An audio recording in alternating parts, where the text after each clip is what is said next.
Hello beautiful people, how are we doing today?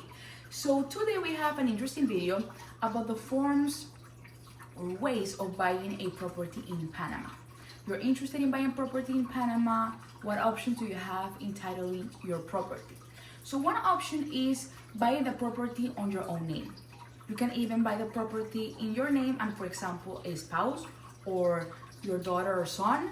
So you can actually go ahead and buy that under your own name, right? What is the pro of buying a property on your own name? You're not gonna have that many, annual expenses or compliance of documents.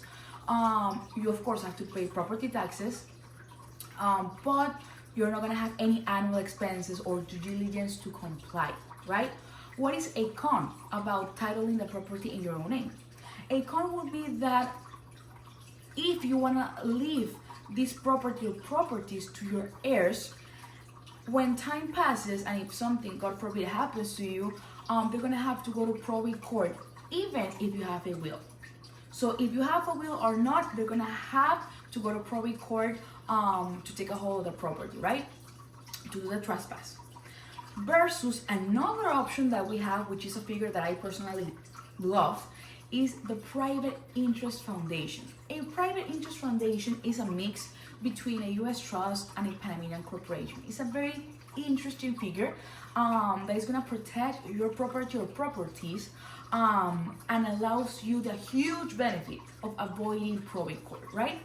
But like I tell all my clients, not everything is 100% perfect, right? So even though this figure, a private interest foundation, allows you or your heirs to avoid the headache, the expense and the time of probate court, it does have a con that a lot of people, don't love. The con in this type of legal entity would be the expense. This legal entity entails an annual expense that is, rather high for some, and a lot of compliance of documents.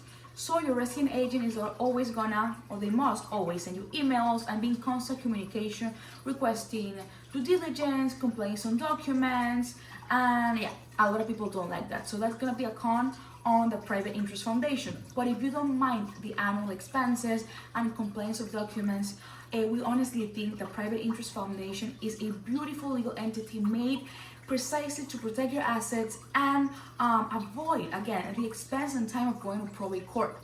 So we've discussed so far two figures: titling under your own name and titling under a private interest foundation, right? Again, both options have pros and cons. You have to figure out what option is best for you based on your needs, right? It's a very personal decision, and I would definitely recommend you make this decision before you engage in a property. So think it very well before doing all the transaction, titling, what option is better for you. Again, both are different, both are okay, just different figures that entitle different aspects, right? So yeah, if you have any questions or inquiries, we're gonna leave our info down below, our email address and WhatsApp number. Make sure to like this video, subscribe to our YouTube channel for more information and videos, and have a beautiful day.